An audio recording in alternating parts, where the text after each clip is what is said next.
Welcome to another fabulous episode of My Orgasmic Life. I'm your hostess with the mostest, Gaia Morrissette, and today's show is brought to you by ticklelife. Hee hee hee.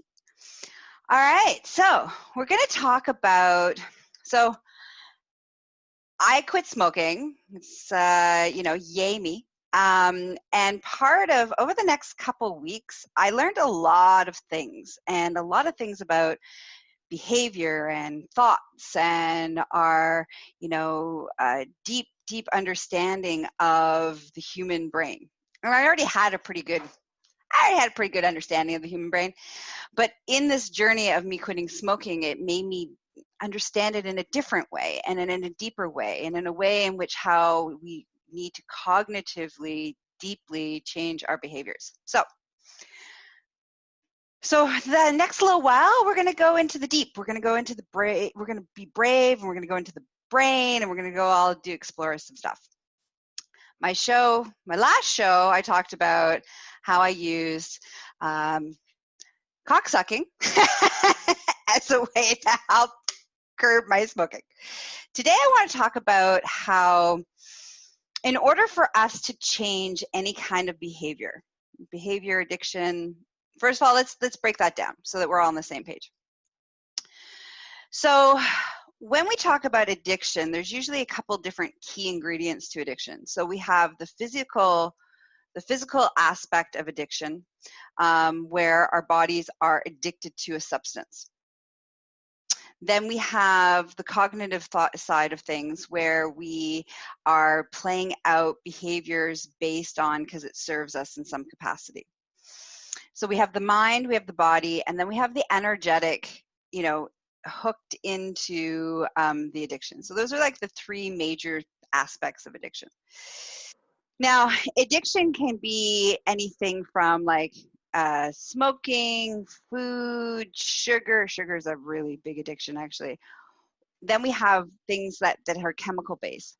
Then we have things that are behavioral based, like work, porn, these kind of things. But our bodies release chemicals when we get our fix. So there's still a biological and a physiological side of the addiction that's going on.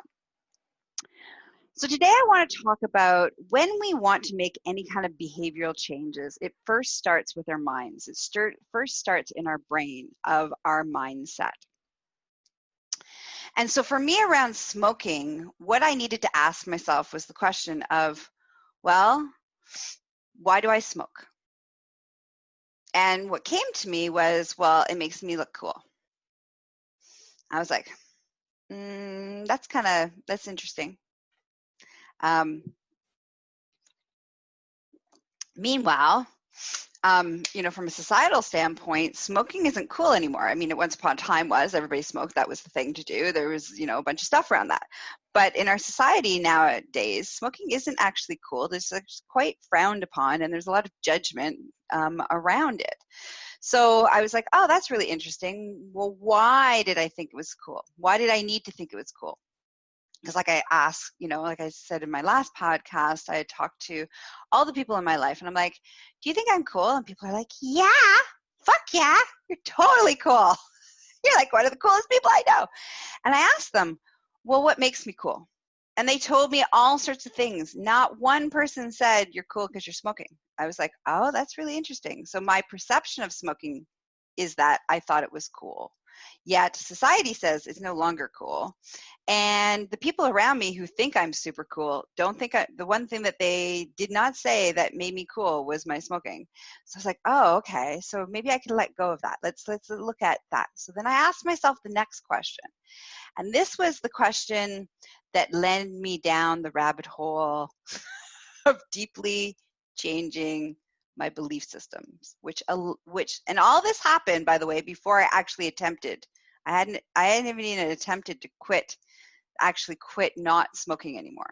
Okay, so this was all happening in my brain, in the thought process of opening up the possibility.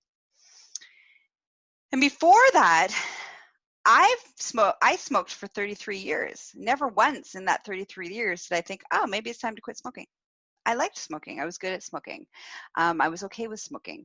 I didn't smoke a lot. And even my doctor was like, oh, you don't smoke that much. You don't have to worry about it. So I wasn't even needing to quit from that perspective. And yet, when I started to really drop into, well, the lifestyle that I led, which was my lifestyle is incredibly healthy.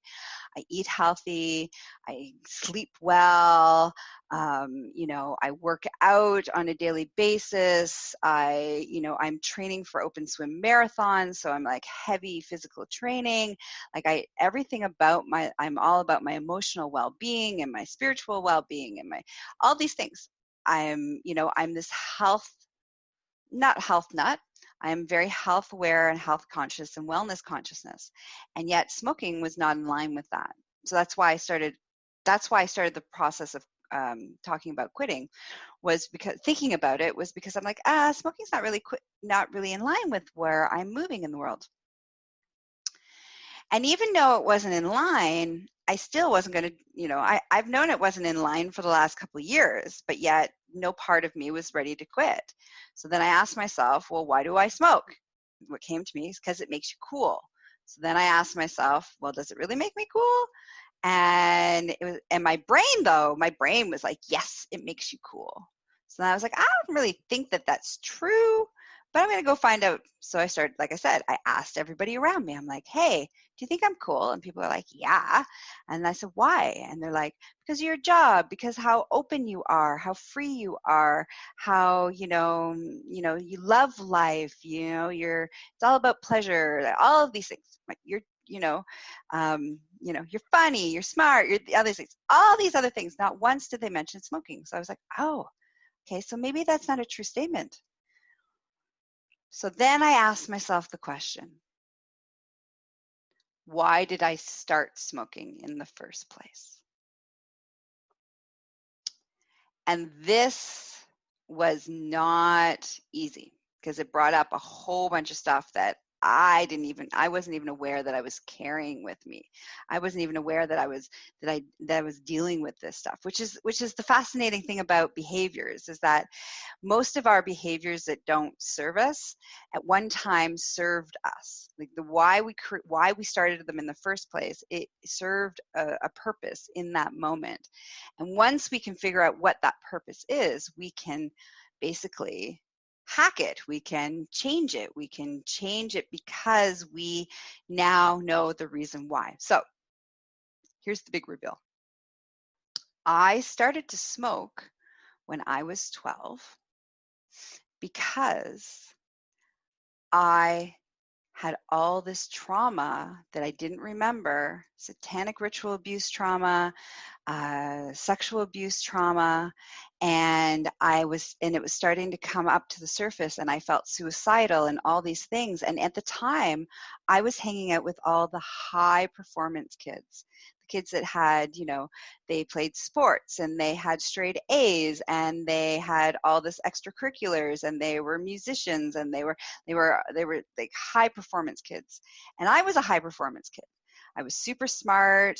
I played instruments. I was a sports girl and very, very good at sports. I was always, the captain of all the teams of the school, and so I was in this group of kids who were like moving and shaking and doing things.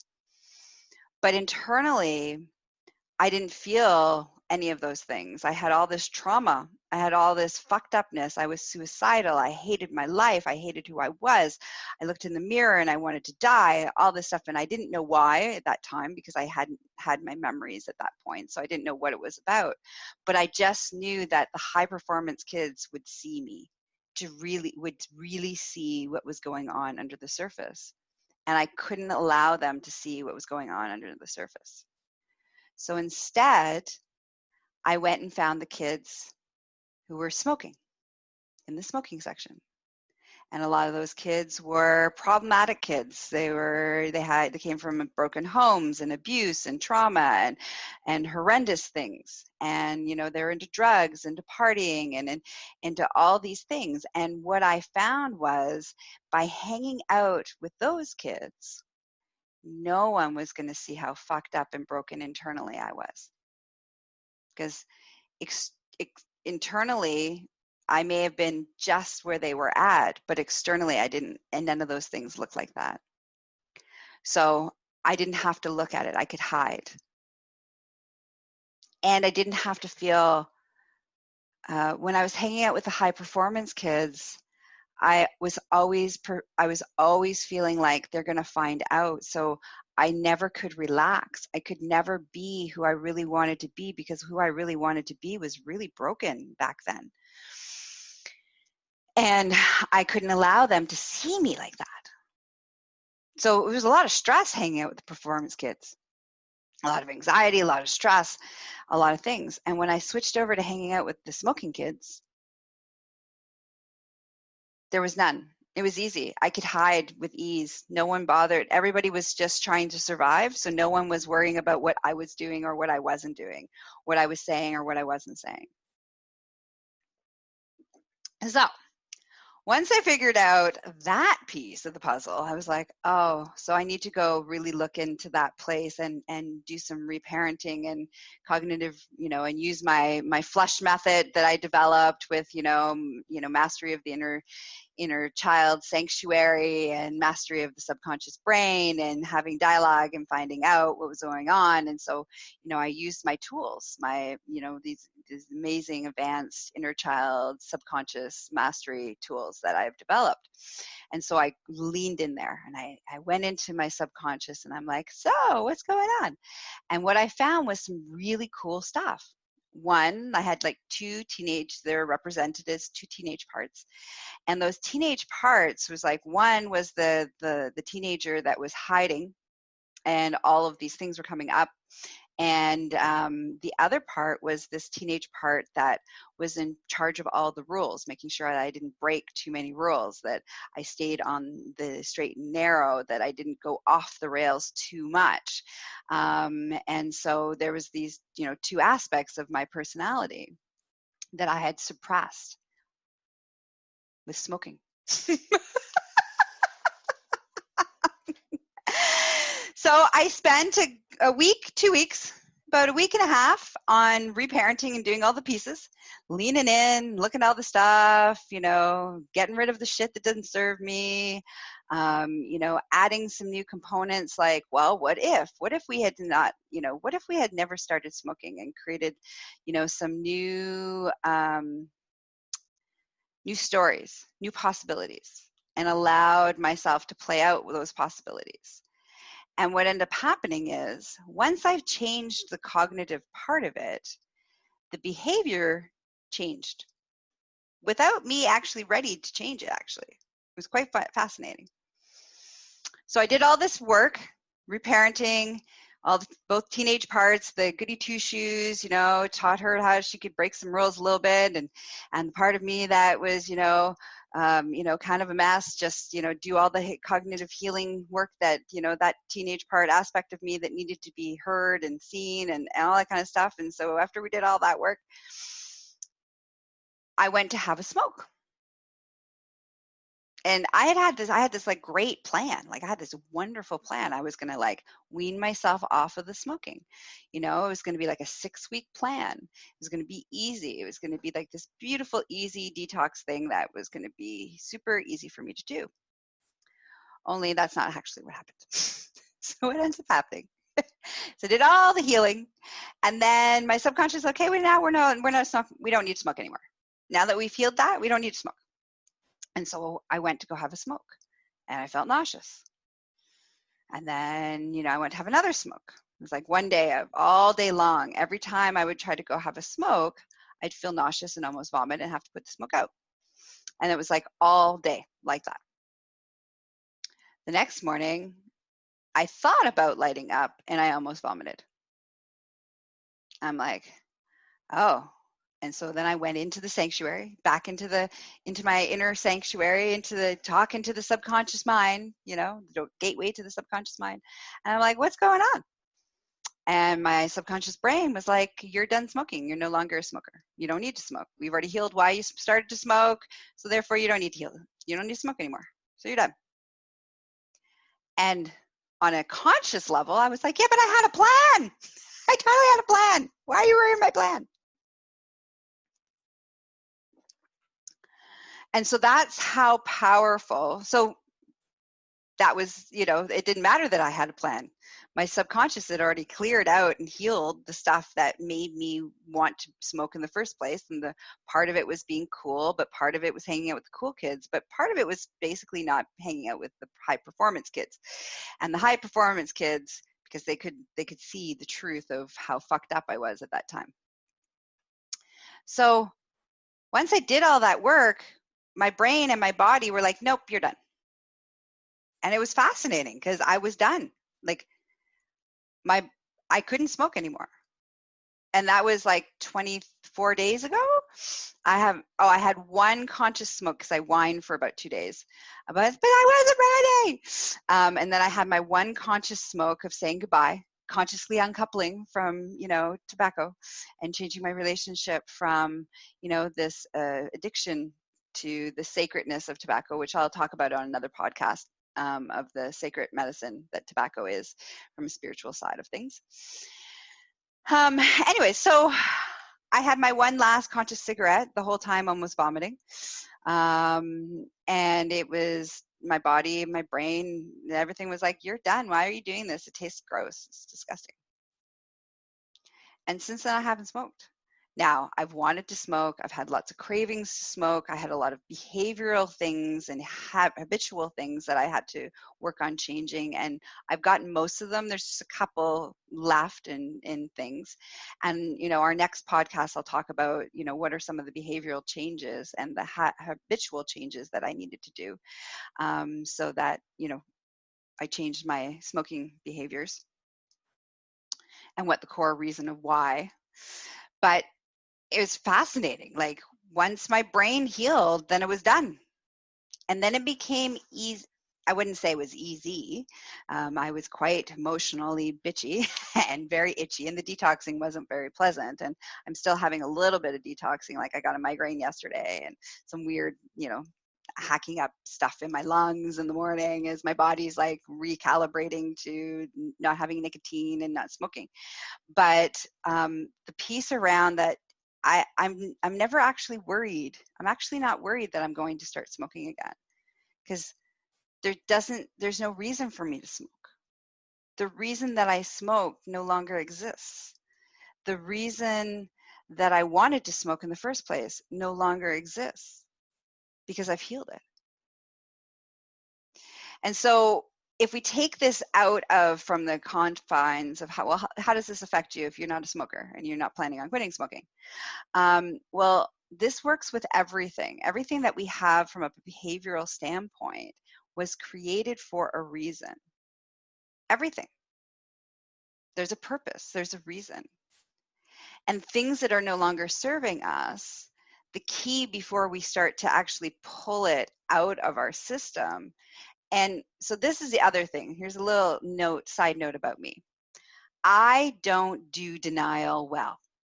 That is not in my nature. That is not my personality on any fucking level. The minute you tell me I can't do something is the minute every part of me, every cell in my body is like, oh yeah, watch me. Like I really have, it turns out that there's a disorder. They call it a authority defiance disorder. I just thought that was just a thing. Like, well, of course, everybody feels that way. Apparently not. So anyways, so for me, denial is something like trying to quit something or change something from a place of pure willpower does not work well for me. It's not my nature. It's not my personality. The more I'm denied something, the more I want it. So for me, the key is in any kind of major behavioral change, I need to look at it from a different perspective, not because I'm not allowed to have it, but changing my relationship of why do I want it and does it serve me? And so that is the key. That's what I found is, for me anyways, the key ingredient to doing any behavioral change, whether it's quitting smoking, changing my relationship with carbs, changing my relationship with sugar, changing my relationship with money, changing my relationship with sex, changing like all of these things that I've done throughout my life. It's not about the denying that I can't have that. It's about, why do I want that? And does that serve me? And what can I replace it that will also serve me better?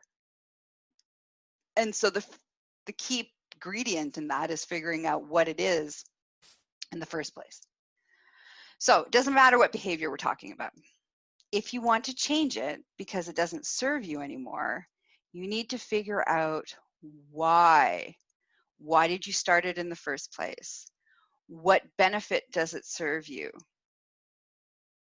You know, and a lot of times those benefits aren't logical. Like, they don't make logical sense. Like, you know, I would never, before I started this journey, I would never have equated, hey, I started smoking so that, you know, the high performance kids wouldn't see how fucked up I was. I would never have thought that that was it. I would have thought that if I were just to look at it without, you know, really looking at it, I would have thought, well, I started smoking because my mom smoked and I saw my mom smoking. You know, I started smoking because, you know, that's what the cool kids did and I wanted to be one of the cool kids. And, you know, I would have, like, all of those things would have been what I originally would have thought was part of the reason behind why I started to smoke in the first place.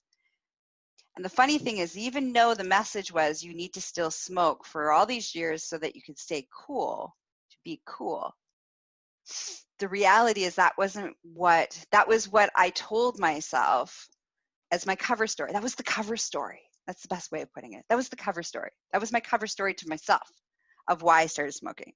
Because if I really knew why I started smoking in the first place, and I couldn't have the truth, like the truth would be like, that wouldn't resonate. Like the truth would be like, what? That is crazy. Why would you do that? Why don't you just heal that? No, I had to have a cover story. To have my cover story for the world, cover story for everyone else, including myself. So the key is when we are looking at doing major behavioral changes, or minor ones, it doesn't really matter. We're looking to do a behavioral change. We must figure out, A, what's our cover story? And B, what's underneath that cover story? What is the real, true purpose and reason why we started that behavior and why we continue to have that behavior? And the third is that we then need to reprogram on a deep subconscious mind.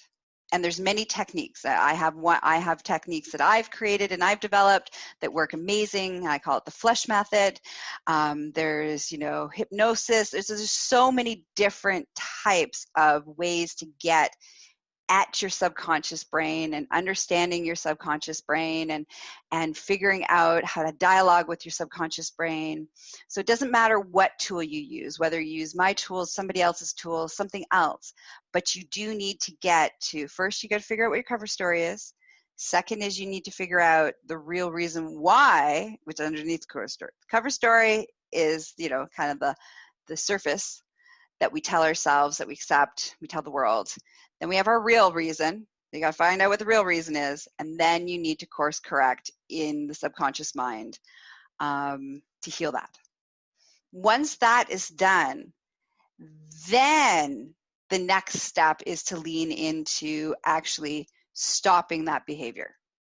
And my next podcast, I'll talk about how do we modify, you know, take those behaviors and we modify those behaviors so that they better serve us. And really, how do we dissect what those behaviors are and what we pull out of them, and so that we can replace them? Because that's the other part of when, you know, I see people try to change things, so quitting whatever, or, you know, starting a new habit or whatever it is. Behavioral changes typically are not long lasting because, one, we haven't done this part of it that we're talking about today, which is the cognitive side of it, number one. And two, we don't replace what it is that is going to better serve us. So there's just this empty void. And so eventually we will pull back into that empty void the old behavior. So our next podcast will be all about how do we modify. Now that we've got the brain stuff happening and we've done all the cognitive stuff, now we're going to actually not do that behavior anymore. How do we figure out what we need to do? Okay, that'll be our next show. In the meantime, if you're like, holy fuck, I need support, that's what I'm here for. You can contact me at Gaia Morrissette on all the social media platforms. You can find me at succulentliving.com. If you're a practitioner, an energy worker, or somebody who works with people that are going to have, that have trauma and you want to learn you want to learn these techniques that I'm talking about, the flesh method and some other major trauma recovery tools, I have this fantastic program that starts in the fall for professionals called Trauma Recovery Training Level 1. So yeah, so many exciting things. So there's so many ways in which I can hang out, that you can hang out with me. I can support you via coaching. I have group programs. I have training programs. You can, obviously listen to my podcast, My Orgasmic Life, which can be found on Apple, Google, Spotify, all the hot and your favorite podcasting platforms. I also have my own app called My Orgasmic Life. You can be found on Google Play Store. And for all your BDSM wellness needs, you can find me at empressgaia.com. All right, I think that's it. That's all. Thanks for hanging out with me. I hope this was inspiring. I hope this was like, oh, okay, I can look at something from a new perspective. I hope this helps you on your journey of whatever behavioral changes that you might want to make in your life that are not serving you. And you know where to find me if you need some support. Oh, and here's the thing I always forget about. I have this incredible Patreon account. So if you really love what I do and you're inspired and, I've made a difference in your life, help support my life and, and also work with me in a deeper level. So if you're a Patreon, if you're one of my Patreon peeps, you get to have free extra content that's like in-depth content. You get to have, one-on-one sessions with me. There's all sorts of cool stuff that you get to do to interact with me more than just getting to listen to me. All right. Have a juicy day. May it be filled with thought-provoking questions like why and how. All right. Till next time. Mwah. Bye-bye.